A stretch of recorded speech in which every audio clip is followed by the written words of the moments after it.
Pip Overcomes His Fears, an adapted excerpt from Charles Dickens's Great Expectations. My family being Pip, my first name Philip, as a child I could make both names nothing more than Pip. So I called myself Pip and came to be known as Pip. One cold winter afternoon in the churchyard, I realized for the first time that my father, mother, and brothers were dead and buried, and that I was quite alone in the growing dark. This frightened me, and I began to cry.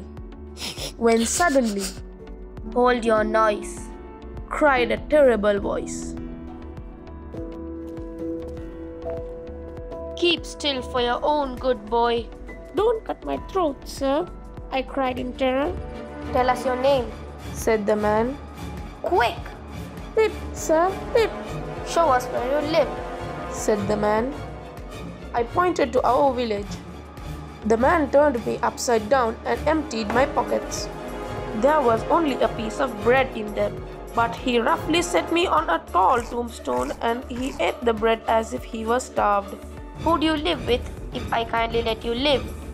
"My sister, sir, Miss Joe Gargery, wife of Joe Gargery, the blacksmith." He looked at the iron ring on his leg. "The question is whether you're to be allowed to go on living. You know what a file is? Get a file and food. Never dare say a word or make a sign of having seen me, and you shall be allowed to live. So what do you say?" I said I would get the file and food and bring them to the battery early. I saw him turn and ran towards home. My sister, Miss Joe Gargery, was more than 20 years older than me and had brought me up. Joe was a dear, sweet-tempered fellow. My sister was a strict woman. I had no choice but to steal food. I decided to rob the pantry at dawn. The pantry had far more in it than usual because of Christmas. But I had no time to pick and choose. I stole some bread and cheese, a pie and a bone. Then I took a file from the forge. It was a cold, wet morning. I knew my way to the battery. I hurried across the ditch and soon reached the place. And there was the man hugging himself and limping to and fro. He looked awfully cold and hungry as I opened the bundle and emptied my pockets. He ate hurriedly, and he suddenly said, "You're not deceiving me. You have brought no one with you?" "No, sir, no." "Well," said he, "I believe you. Thank you, my boy. Give me the file, boy." Soon he was filling at his iron like a madman. I was very much afraid of him again, and of staying away from home any longer, so I told him I must go.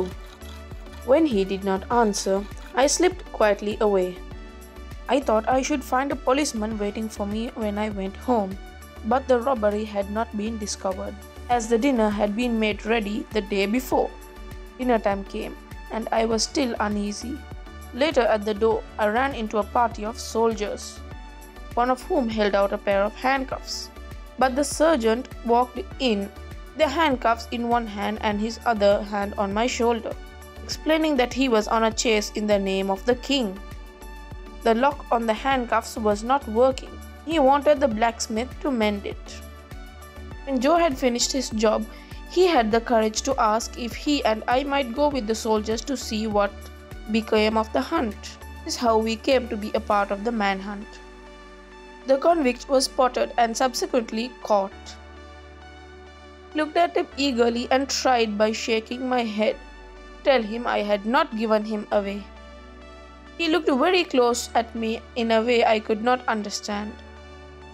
The convict never looked at me again.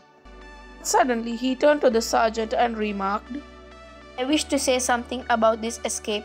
It may stop some people from being suspected because of me. I took some food from the village over there, from the blacksmith's house." And so he set me free from the fear of being caught for helping him, claiming that he had stolen the food for himself. Now that the fear of being found out was lifted, I was not sorry I had stolen the food. When we got home, I was put to bed, tired out, but the next day and for many days after, I was troubled by the secret I had not shared with Joe.